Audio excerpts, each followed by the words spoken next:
Greetings, everybody.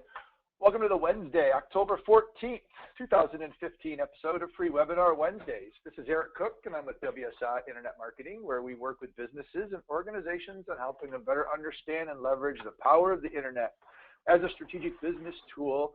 You can learn more about me and WSI online at www.poweredbywsi.com.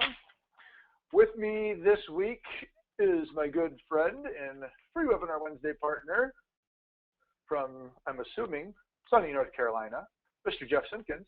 Jeff, say hello to everybody out there in Free Webinar Wednesday world.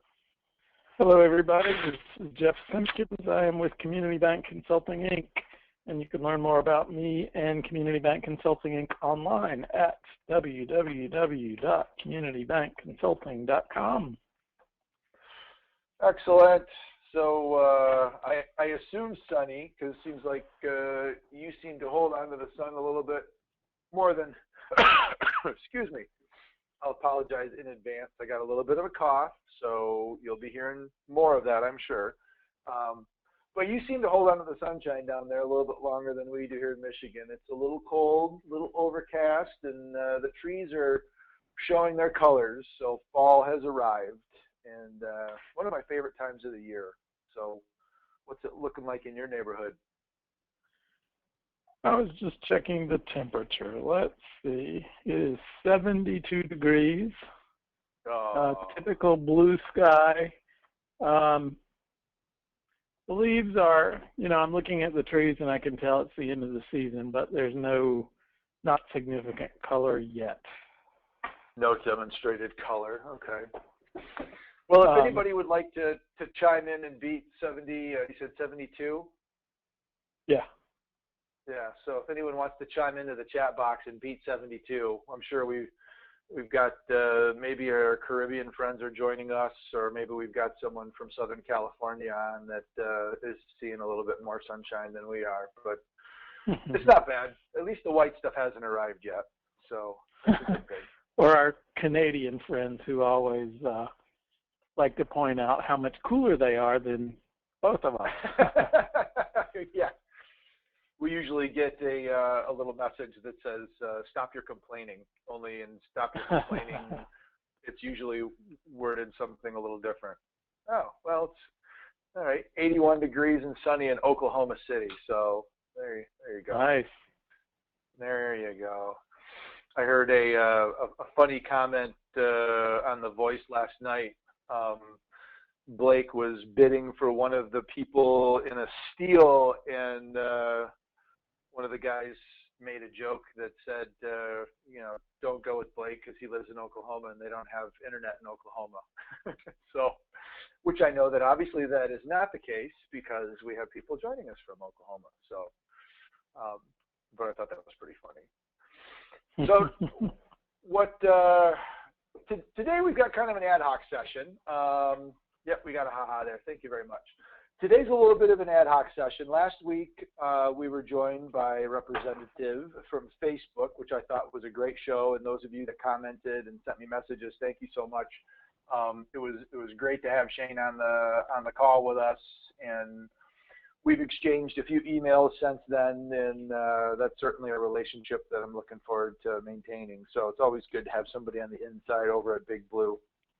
But this week, we're going to keep it a little free form. I had mentioned in last week's show that I was actually off-site for a couple of weeks at a bank CEO network, spending a couple of weeks with executives from around the banking industry. And one of the things that happened while I was there, and I didn't get to spend a lot of time paying attention to what was going on, was Google made some pretty significant announcements on its product line, very similar to how Apple blows out all of its new products, and it announced the giant iPad with the pen and the new phones and Apple TV and some of those sorts of things. Google did one of their own events as well. So I wanted to just spend some time on that. I think everybody, if you've joined Free Webinar Wednesdays before, I'm an Android guy, although I do run a MacBook Pro as my primary computer, and Jeff is very much an iPhone guy, also on a MacBook. So the Android operating system in the Google sphere versus Apple and iOS, It's interesting to see some similarities, some differences. So we're going to talk about those and get some of the Apple perspective from Jeff's side of the fence, but also kind of talk about what that means for devices and options and all sorts of other cool things. And then there's a few other things that I've got queued up just on the off chance that we have an opportunity to continue the dialogue beyond that based off of some of the comments and some of the exercises I actually put some of the CEOs through while they were kind of working with me on digital marketing. So should be an interesting show. Before we officially get started, just as a reminder, and we've got a few people that have already figured out the chat box, but if you've got questions or you want clarification or a suggestion, feel free to go ahead and use the chat feature. Send us your question, and we'll pay attention to those.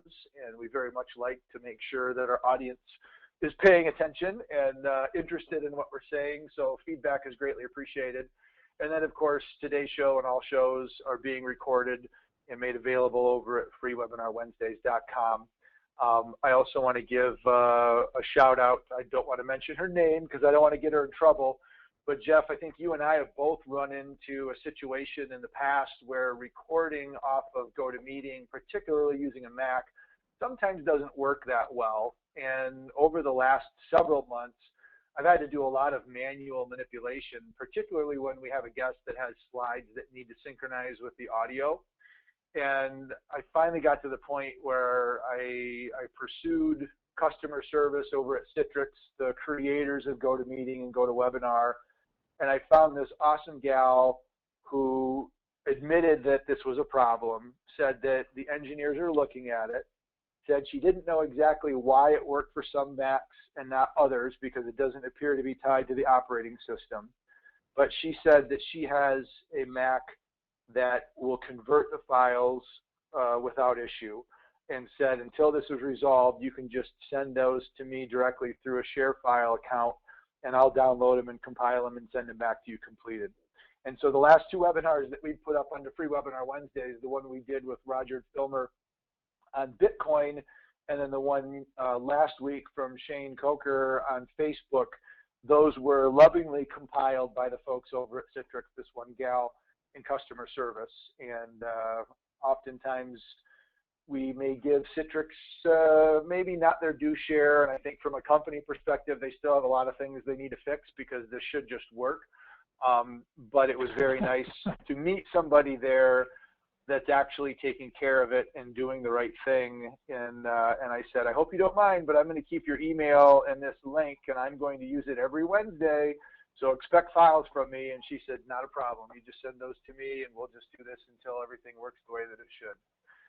So I thought that was really cool. That's awesome. Yeah, that is I thought that was really cool. So, so if anybody out there is having problems meeting, if you're using it, I know I have some of my WSI colleagues that will oftentimes join us. But if you're using it and you have synchronization issues, get in touch with me, and I will check with her to see if she minds that I share her information with you, and she might be able to help you out as well. So it's just cool when a big company takes the initiative to do the right thing, and even though she's probably not authorized to do this, she knows that that's what's going to need to be done in order to make sure that the customer is taken care of, and kudos for her for doing it. So good stuff. Okay, well, I've got pulled up here an article from The Verge. One thing that's kind of interesting is if you go to the article, I've scrolled down significantly, but the whole top 2/3 of the page is an advertisement. So we're not looking at the advertisement, although I thought that was a pretty bold way of throwing an advertisement in your face. But this article kind of spells out the 9 things that Google announced at its Nexus event. This is, again, very similar to what happens when the folks over at Apple kind of make their updates and announce things. You can watch the video here. So if you're at all interested or curious from a Google perspective, it's definitely one to spend some time on. The one that I'm probably the most interested in right now, I will tell you, is the new Nexus 6P, which is their premium Nexus phone. And if you're not familiar with the concept of a Nexus device, most of the time, well, pretty much every time, you buy an Android-powered device, and I don't know, Jeff, if this works the same way with Apple devices when you buy them through a carrier, but at least on Android-powered devices, when you buy them through a carrier, whether it's Verizon or Sprint or T-Mobile or AT&T, whoever, they junk it up with some of their own proprietary stuff, and then you'll oftentimes get it junked up with other manufacturer-based apps.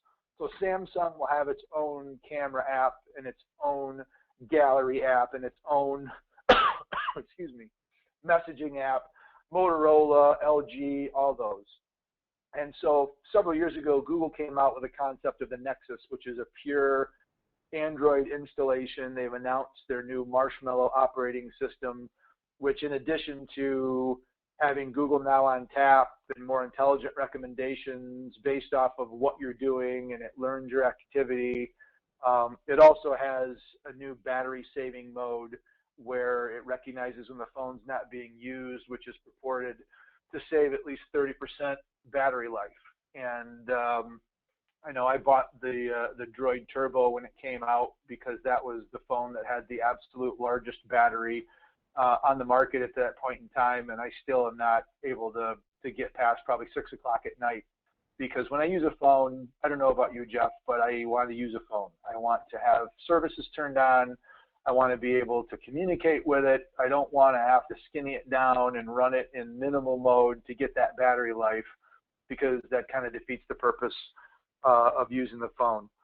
So that's one of the things that this 6P, in addition to having a pretty incredible camera, all metal design, is supposed to be able to, with its battery optimization, and the 5X is going to have the same battery saving functionality. But being able to certainly survive the day, if not longer, and have a camera that really kind of rivals what has been seen as, for the most part, an industry standard on the Apple devices. So, Jeff, I can't remember, did you upgrade to the larger 6 phone, the larger form factor one, or are you still using the conventional regular 6? No, I've got the 6 Plus. Okay. Because that's about, I mean, that's kind of what the 6P, it's kind of interesting, the 6P, they say P stands for premium, not plus. But any reservations or any issues that you've had with that form factor since you've been using it for, I think, probably several months now? Yeah, I'm probably, I don't know if I'm quite 6 months. I'm probably 5 months into using it. Yeah. No, I'd do it again. You know, I always qualify that with my least favorite thing to do with it is use it as a phone. But I use my smartphone more often for non-telephone functions than anything, so it's good. Yep. One of the other things that I noticed is becoming a trend, and I've heard Apple is going to be moving in this direction as well. I think they did even with their new MacBooks, but they're going to a USB Type-C charging point or a port. Yeah, right they did now, that with the latest MacBook Pro. Yep. MacBook Air. MacBook Air. Okay. Wait a minute. Maybe it's the regular MacBook. It's whatever just came out that's available in the trendy, nifty gold color. Trendy, nifty gold. Gotcha. So, you know, I think, you know, while it certainly, and I'll tell you, I'm looking pretty intent at this 6P. I'd like to find an excuse to snag it just because I think it would be nice to have a phone running pure Android just to see if it does make a difference. And I would like a little bit bigger screen. So I travel with a 7-inch tablet, and sometimes I'll pull out a portable keyboard and I'll do some blogging or I'll do some article creation off of that. But I'm almost thinking a device a little bit larger than what I have now would serve that purpose. The Type-C charger, I think over time is going to simplify things because it sounds like that's where the industry is going to settle.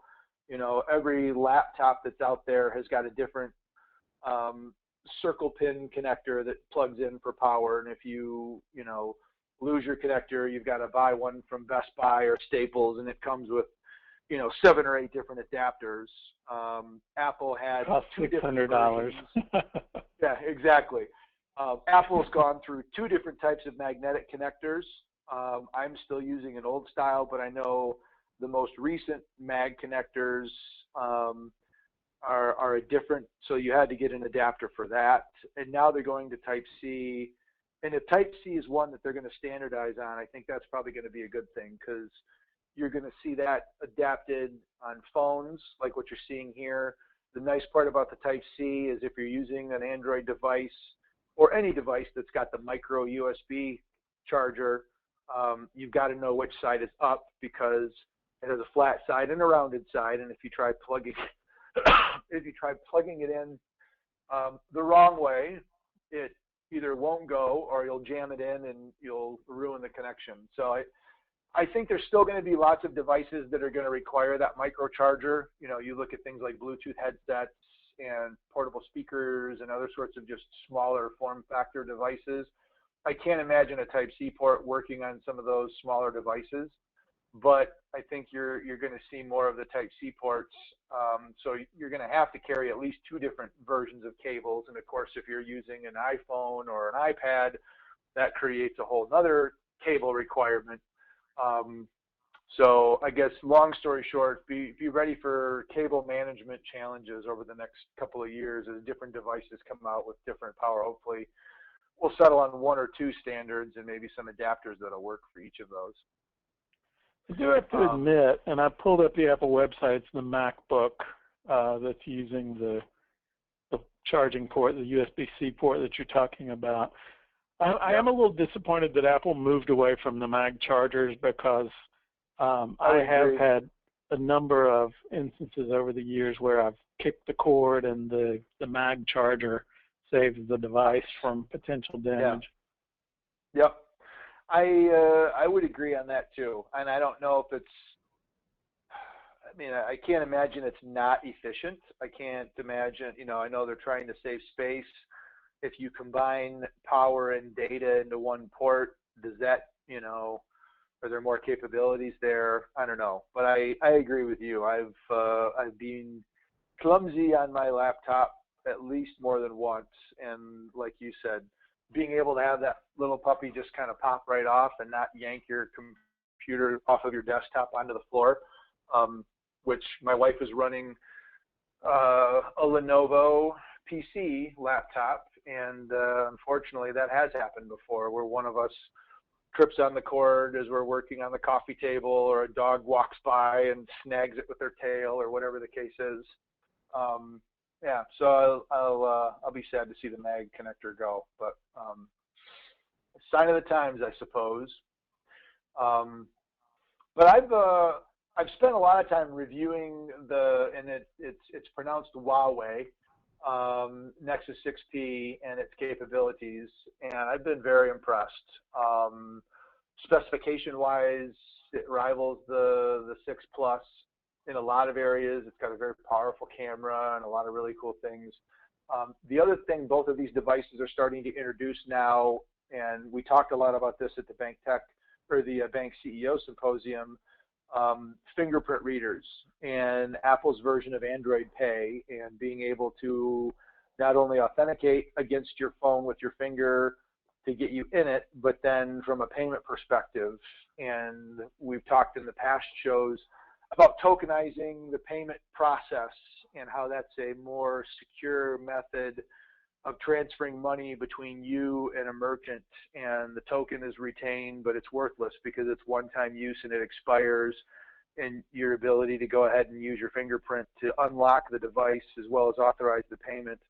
I read a couple of articles, and people have said if you are buying a phone in the next few months, the suggestion is do not get a phone that does not have fingerprint reading capability, because the prediction is at least within the next year to 2 years, which is typically the cycle that everybody rolls phones on, the growing popularity and the pervasiveness of payments is going to be such that you're really going to want to make sure that you've got a device that's got fingerprint reading capability to it.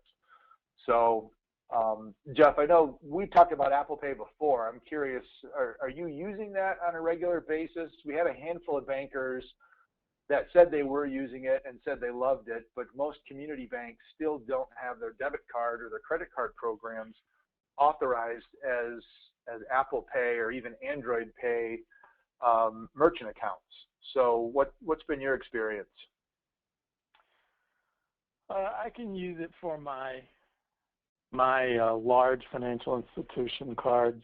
I can use it with my Capital One cards. I can use it with my Barclays cards. But none of the financial institutions that I do business with at this point have Apple Pay. Yep. So that seems to be the common thread. And there were a handful of community banks that had their cards in the queue to be upgraded. But one of the challenges that I think anybody's going to have, and for those of you that are listening live or maybe paying attention to the recording after the fact, is, excuse me, if you're using the service now with one of your large cards, and then your community bank, whether it's your bank or maybe your community credit union, comes out and supports Apple Pay or Android Pay, simply adding that card to the list of available cards isn't going to allow you to process to that card. You're going to need to make sure you go in and also take an extra step to make that primary if you want to support your community institution, because otherwise the system's just going to default to the top card. And then if for some reason, your Capital One or your Chase or your Flex Perks, whatever, doesn't have sufficient funds or is unavailable, it'll default to your secondary card. But if you want to support your community institution once it becomes available, by all means, please make sure that you go in and change it in your settings. So in Apple Pay, there's a primary card, but you can still select a different card. And I have to admit that's one of my least favorite functionalities of Apple Pay is, I want it to be truly like my wallet, where I open my wallet and pick which card that I want to use. And I have accidentally paid with the wrong card in the last few months. Whoops. Yeah. So, the only other observation that I guess that I've taken away from, and this is kind of from some of the notifications that I've gotten from Verizon, as well as seeing advertisements plus these new phones, is it looks like, with the exception of, I guess, Apple paying, you can, what is it, $38 a month for, Apple upgrade, where you pay Apple, and anytime they come out with a new phone, you get it. But most of the carriers now are unbundling the phone with the package, and you basically buy a device unlocked and get the SIM card from the vendor and put it in. So it gives you a little bit more freedom. As a consumer, I kind of like that. It's a little bit more expensive up front because, if I wanted the top of the line Huawei, I'm gonna pay close to probably $700 to get that. But if I want the 6P, I can use then Verizon, or if I want to switch over and try AT&T or go on one of the smaller data plans with, maybe T-Mobile, I'll have that ability to bounce around. So I think phone choices are going to become a little bit more open, where you're going to have the ability to pick what you want. And the days of the subsidized phone, I think, are going away. But as I understand it, this is the way that folks over in Europe have really been doing phones for several years. So, we like to think here in the States we're so advanced and ahead of the curve, but, chip and signature on the cards is really behind chip and pin, and our cellular networks really aren't as robust as what maybe some of those over in Europe and other countries are. And I think this is just one of the other areas where maybe we're catching up with the rest of the world. I was thinking recently, I was in Europe, in 2000 and 2001, and I remember on both of those trips, when I went to pay with my credit card, unlike here in the States where they take your card to the back and swipe it, they pretty much wouldn't touch your card 15 years ago. They'd bring the device out and swipe it at the table. Yeah. And, that happens pretty much any place I go in Canada. and you just plug the card in. They give you the PIN number, or they have you sign it, and boom, you're done. So, you know, those are the steps that I think we're going to have to be taking here in the States in order to get us to the point where we're, you know, going to really be fighting card fraud and trying to keep those things at bay. So next they rolled out their Marshmallow. They go through an alphabetical cycle. So Lollipop, so they knew that M was next, and prior session or prior software was Kit Kat, and they did a partnership with the actual candy bar. There was curiosity and speculation as to whether or not M would be M&M, but they did not. They went with Marshmallow. So there's some cool new features that that Marshmallow has. My Nexus device has not been rolled up to that yet. I'm hoping at some point it will, because it's a relatively progressive Motorola version of the device, but we'll see. But you know, Google searches, voice interaction, actually tying that right down into the individual app level. Talked about the time savings and the battery consumption. You know, that I think that'll be kind of interesting to watch. So their Project Fi, this is one that not a lot of people have heard of, but this is essentially their own cellular network. So, and by their, I mean they partnered with Sprint and T-Mobile. But one of the interesting parts about Project Fi is you can port over your Google Voice number if you have one already, although I've heard, and I know, Jeff, you and I both have Google Voice numbers, and I think we both come from the Grand Central days when it was Grand Central before Google bought them. I've heard on more than one occasion, and I've not heard anybody say to the contrary, porting a Google Voice number over is not a good idea. Get a new one, because when you do that, you lose some of the Google Voice capabilities that exist in the current accounts, and you can't get them back once you convert them. But one of the interesting parts about the Google Fi project is it has enabled Wi-Fi based calling. And so what they purport is if you're at home using a Wi-Fi network, or you're at Starbucks or someplace where there's a wireless network, they will pipe your data or your voice connection over that data connection. And if you leave the house, get in the car and drive to work, or you leave Starbucks and go to your next appointment, what's going to happen is the network will know that you are leaving a Wi-Fi connection, and it will grab the nearest either T-Mobile or Sprint signal. And then if you happen to go between T-Mobile and Sprint, T-Mobile and Sprint, it'll also swap between those seamlessly. And I've listened to a couple of folks that have been using Fi for a couple of months, and they said that it does work exactly as advertised.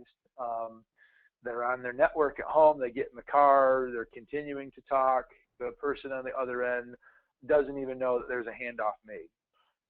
So as a result, you can buy a much smaller plan, not consume your own data, not be worried about minutes or any of those sorts of things, because you know, it picks up a data signal and uses data as opposed to traditional over-the-wire cellular signals.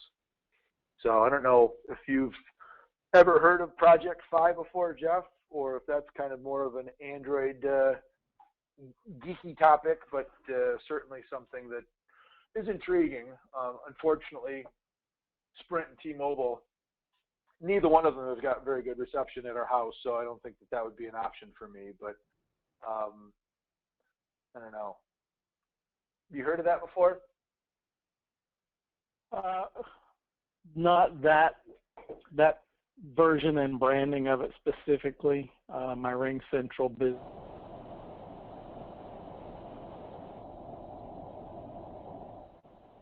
Oh, I think we're losing you. Are you there? I think we have lost Jeff. If you are in the live webinar, if you can hear me, go ahead and type up in the chat box and let me know if you can hear me, or let me know if you can hear Jeff.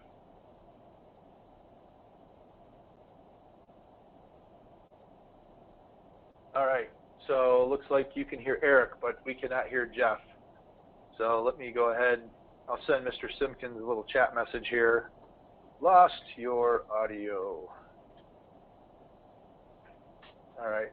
So we'll see if we can get Jeff to hop back on and join us. We lost Jeff's audio. So while we're going through, the next item is one that I don't know as if I'm going to get, because, are you there, Jeff?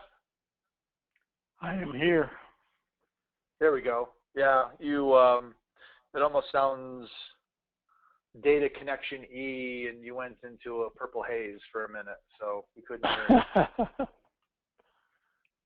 Usually that's me that has telephony issues, so no offense, Jeff, but it's nice that the gremlins are picking on somebody other than me this week.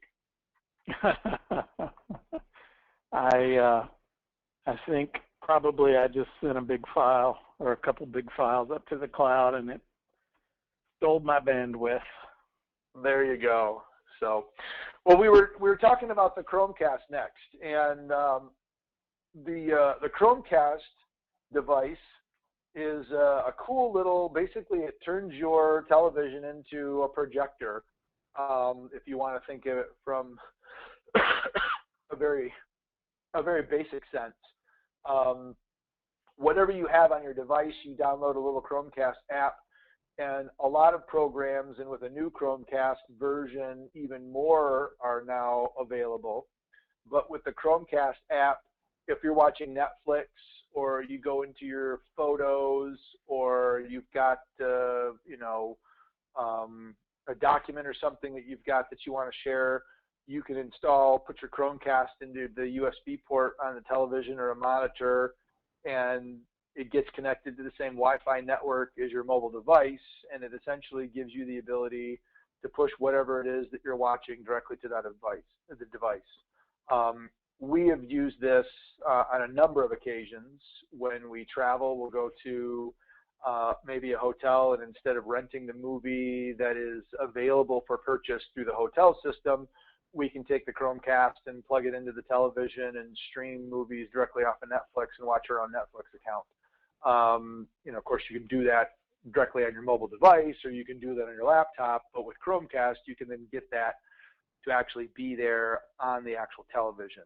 And the cool part about the Chromecast is you then use the interface for Netflix on your device.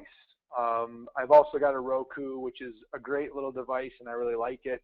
But looking up movies and other sorts of things on the Roku menu is a little bit of a pain in the butt, and it's not real easy. You got to arrow over to the alphabet and hit the buttons to spell things out.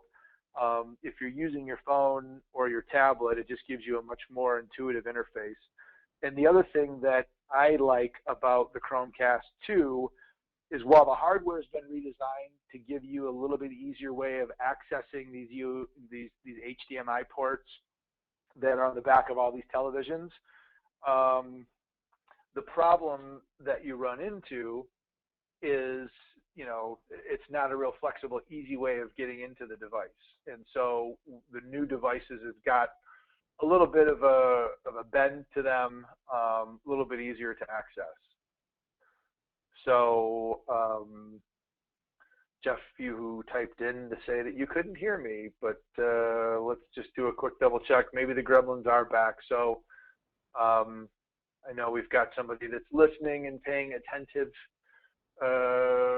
Let me know if you can still hear me or if I've dropped off as well. So audio gremlins just seem to like to haunt us every week. So when you get the Chromecast, there's other apps and features. You can see the pictures and some other stuff that's going on. They also just announced the Chromecast Audio, which is kind of a musical-only version of the Chromecasts. And Jeff and I have talked about Sonos and its ability to drop speakers into different areas of your house or your office, and then it has a proprietary wireless mesh that all the devices connect with. So when you go in and plug in your phone or your iPod or whatever that has music and you're streaming to it, you can go ahead and play different music in different rooms or play the same music across all rooms.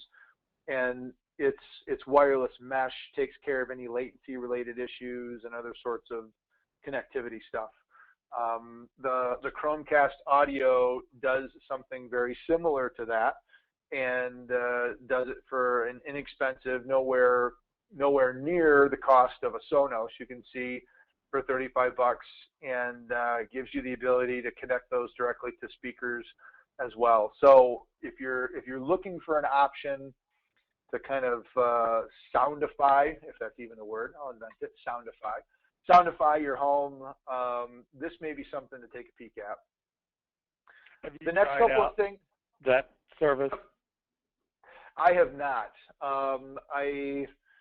I've kicked around buying a Sonos, and I didn't. That was on my Christmas list last year, and Santa didn't pull through for me, and I resisted the urge to go buy it myself. I might take a look at the Chromecast audio, although I will tell you. Yeah, the Chromecast audio is what I was talking about. Yeah, I've not done that. I'm totally in love with my Chromecast regular, but I've not tried the audio. I haven't tried the Chromecast. I've got the Apple TV prior to the most recent version, and I've got Roku, and my preference is definitely Roku. As far as music goes, I use an Apple Airport, and I have to say it's disappointing. It very, very often I can't connect to it. Yeah. So I'm trying to see, I'm popping over to the Nexus area here, and it looks like these are just the Nexus devices. So I'm going to see if there's a Chromecast one as well.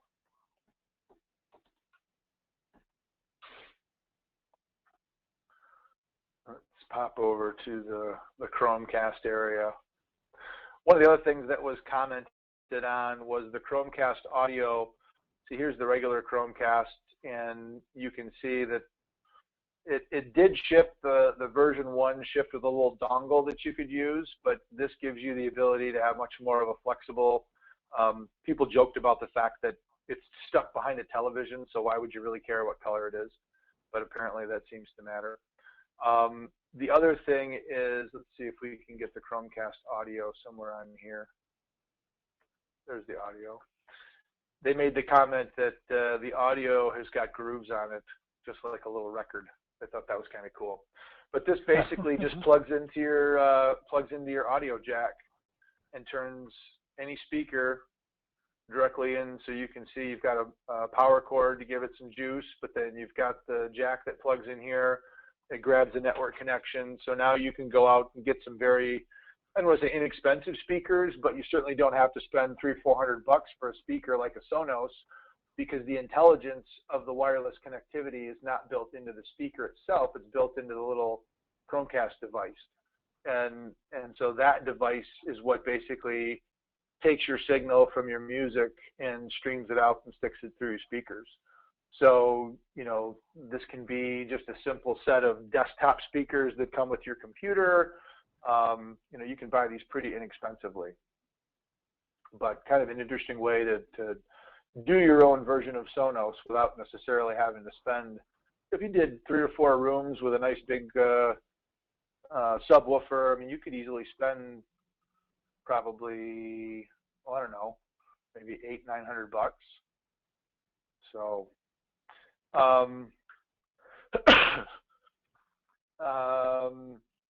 the last 2 items, probably not something that I would use, but I think it's kind of an interesting shift. I think Apple came out with its family plan for its Beats Music. I think, is it still called Beats, Jeff, or did they switch it over to just Apple Music? I can't remember. I think it's called Apple Music. Is it? Okay. So they've got a new family plan now.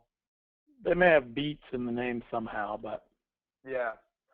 So so Google's got a family plan. I got on the Google All Play Music at the discounted rate of like $7, $7.95 or whatever it was. I think it's now like $9 or something like that. So a couple dollars more, but there's really not a song that I can't get. It's integrated Songza, which is a company that it bought last year, I think, where you can go in and pick a genre and you can say, I'm going to go work out, so give me high energy, or I'm having friends over for dinner, so give me something kind of cool and funky, or I want to relax.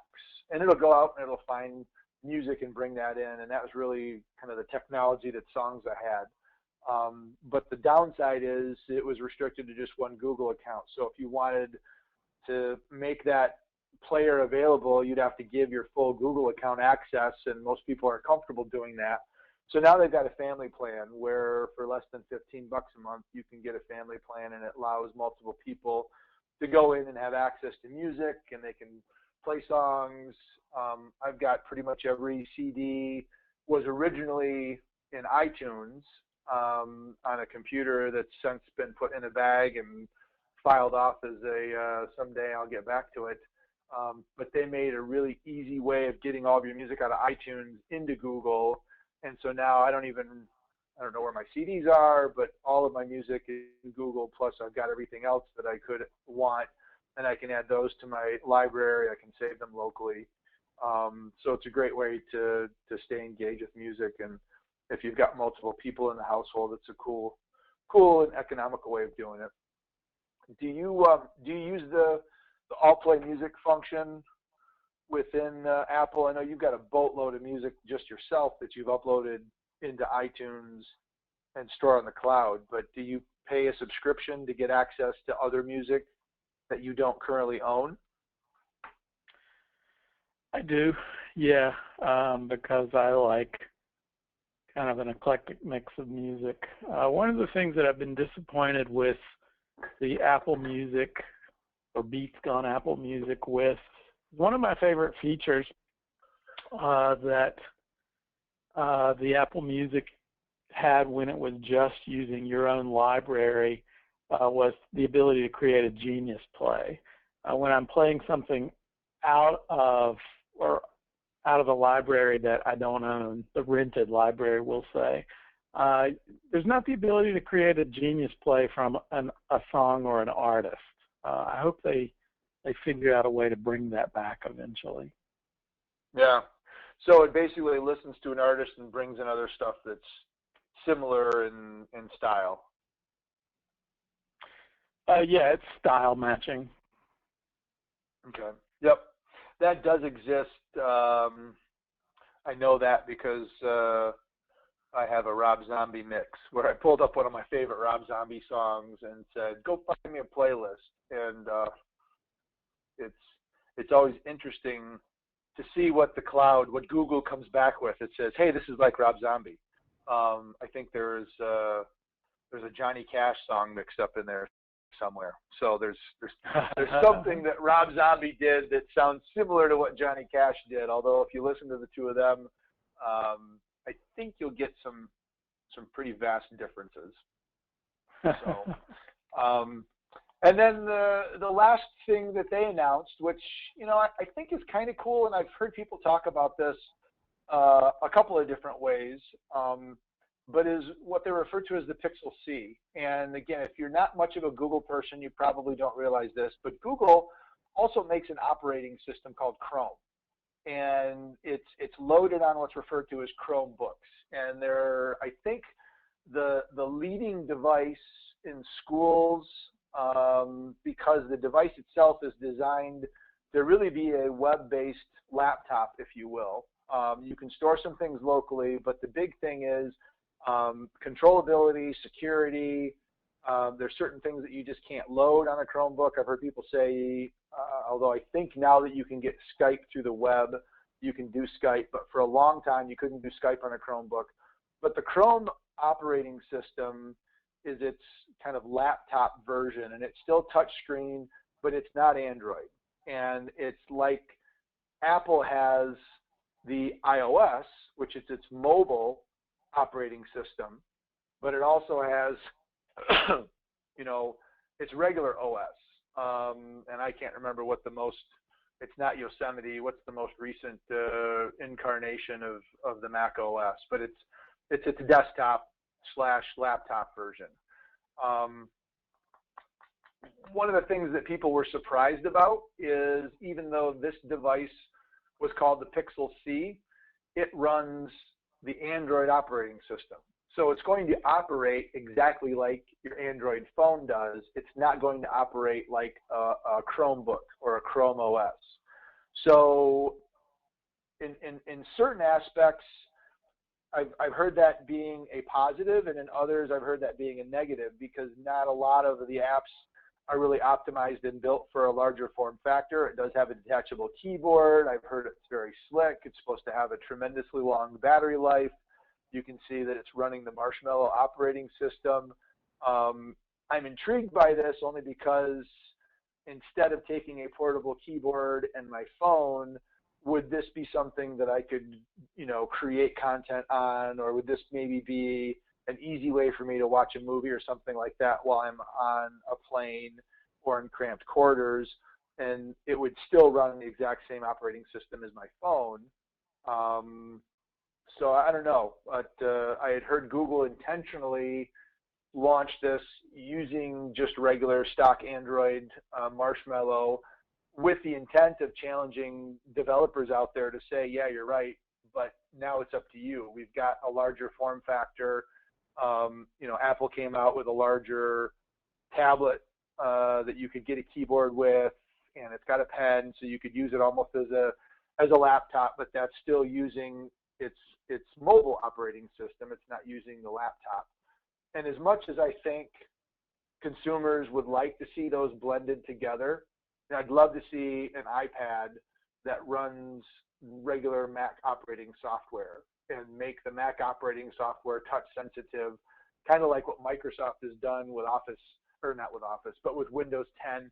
I don't think you're going to see that from Apple or Android. I think Microsoft's probably the only game in town that's going to develop one operating system, whether it's a tablet or a laptop.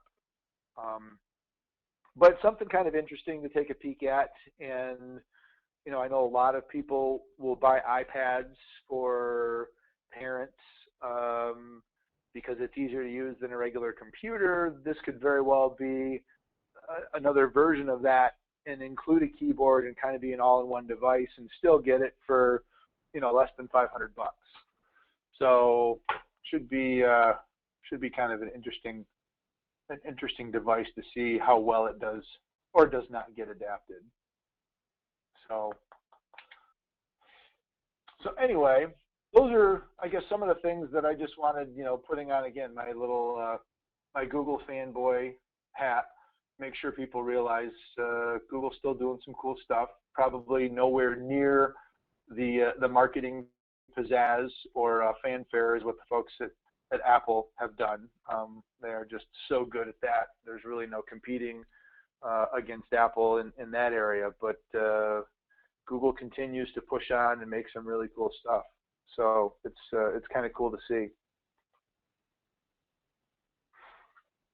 Thoughts on any of that, Jeffrey?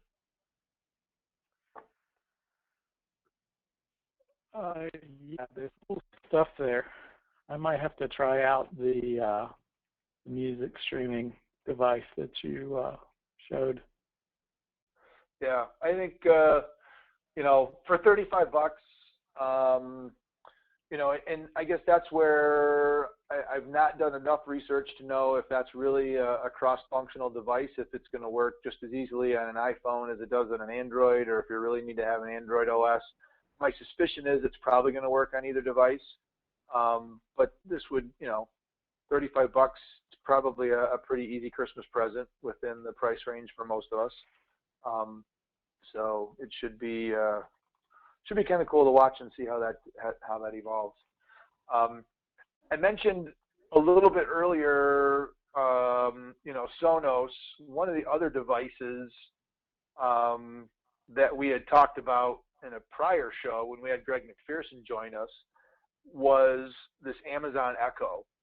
And this is way more than just a speaker, but the concept around the Echo, and I've read some pretty good reviews about how this platform works, and it's kind of like a digital assistant voice recognition. It will do audio, so you could use it as a speaker, similar to a Sonos or, you know, the Chrome Audio.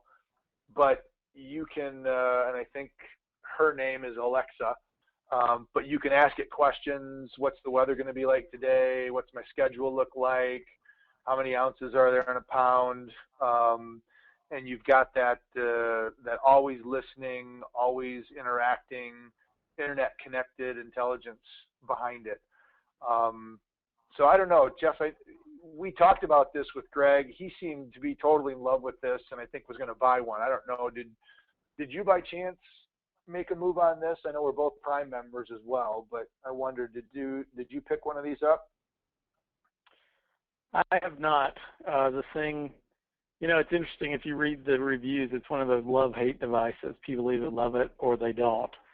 And the one thing that actually appeals to me, I've got a good friend that has one of these, has had it since the beta stage. And the thing that she really loves about it is the ability to control lights and lighting. And I probably at some point will end up getting one, if nothing else, for that. Just because, you know, it would be cool to say, Alexa, dim the lights, and have that happen. And the other thing is you can control it remotely from smartphone apps, and I'd like to be able to turn the lights on for the dogs without being at home. There you go. Yeah.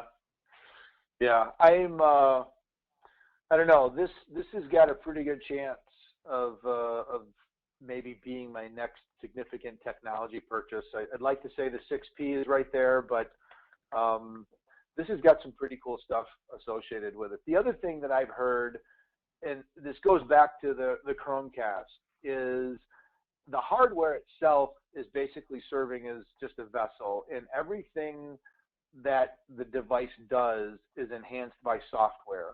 And, you know, we all too often will buy a gadget, and the gadget itself is what makes it cool and unique. But at some point, the software outlives the gadget, or the gadget has to be replaced with a new version because it doesn't have, you know, like the fingerprint reader, for example. They say that this device is basically infinitely updatable, because whatever updates are going to come along, they're going to be backward compatible with all the devices. And that's one of the cool parts about the Chromecast.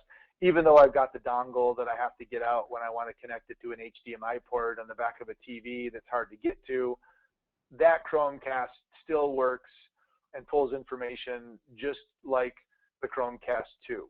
So all the apps, all of the movies, all the shows, all the streaming options are going to work in the Chromecast app with either the Chromecast 1 or the Chromecast 2.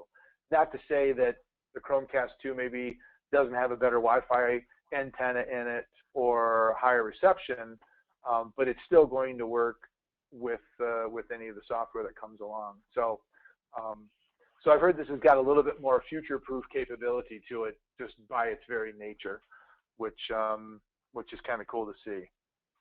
So I read a review. I can't remember which publication it was in. It probably the New York Times or maybe the New Yorker, but the article was just on technology that Amazon had introduced, and it talked about the Echo, the phone, and things like that. And the article pointed out how Amazon has, in many cases, the Amazon phone being the best example, kind of missed the boat and invested in technology that they were never going to be best at.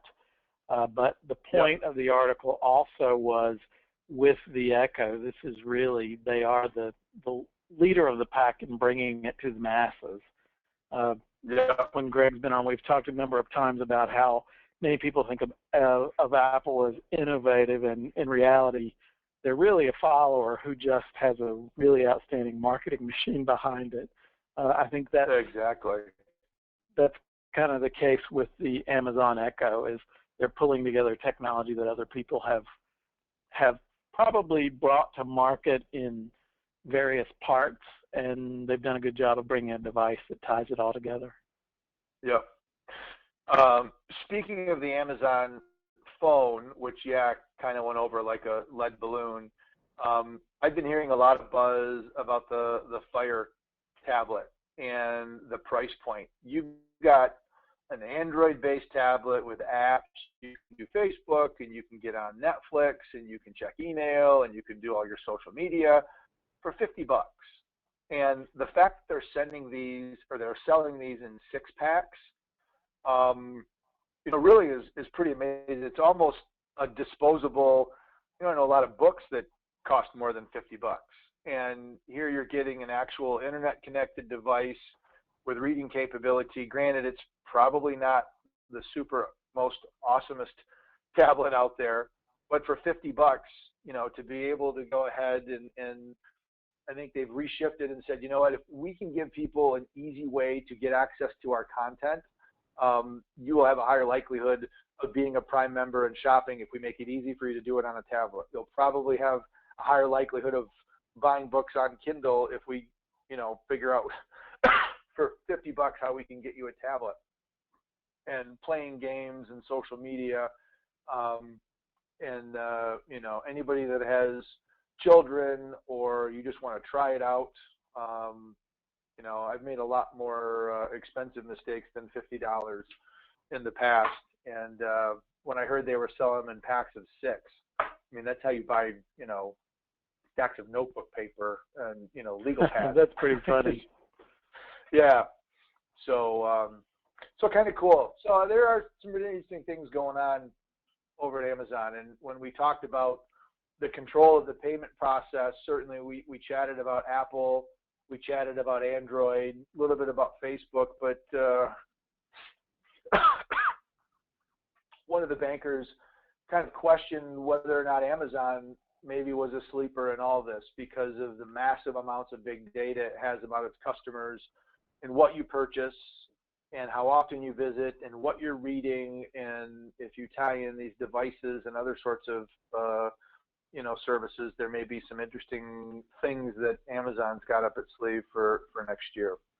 So I think Amazon will become bigger in the payment arena. Yeah. Recently, you probably got the same offer. I got an offer to get the Washington Post for 6 months for free, which I opted into, and I noticed when I did it that essentially all I was doing was authorizing them to use my Amazon Prime account with my payment information tied to it as a payment mechanism.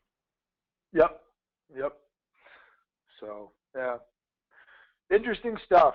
So, well, I didn't get a chance to get to the crystal nose, but maybe we'll save that for next time. Because that was the one item that had chatted about down at the bank CEO is as you take all this big data that the internet knows about you, what does that do from a personal reputation perspective? And we looked at sites like Clout and Glassdoor and some of these other, excuse me, some of these others. In addition to having a great 2 weeks in Florida, I seem to have picked up a little bit of a cough, so I can't seem to get rid of it. But anyway, anything for the good of the order before we close, Mr. Simpkins, for today? I think we should close. We are 1 minute over our time. Cool. Good. So excellent. Well, listen, appreciate you being with me. Now, you're going to be absent next week, if I'm not mistaken. Is that correct, Jeff? I am. Yeah. So I'll be flying solo. I've got a couple of potential guests lined up, but we'll see. If nothing else, maybe I'll dive into some of the big data stuff myself and walk through. We did have a comment posted. Somebody is enjoying their Nexus 7. So yes, I see the connection there as well. So glad you're enjoying that. So anyway, with that, we'll go ahead. We'll wrap today's show. We'll close for today and get the recording out there. After, of course, I send it to my helpful little elf over at Citrix, who's going to compile it for me to make sure that it looks just fine. But until next week, we'll see everybody out to freewebinarwednesdays.com. Until then, have a good week, everybody. Take care. Bye-bye.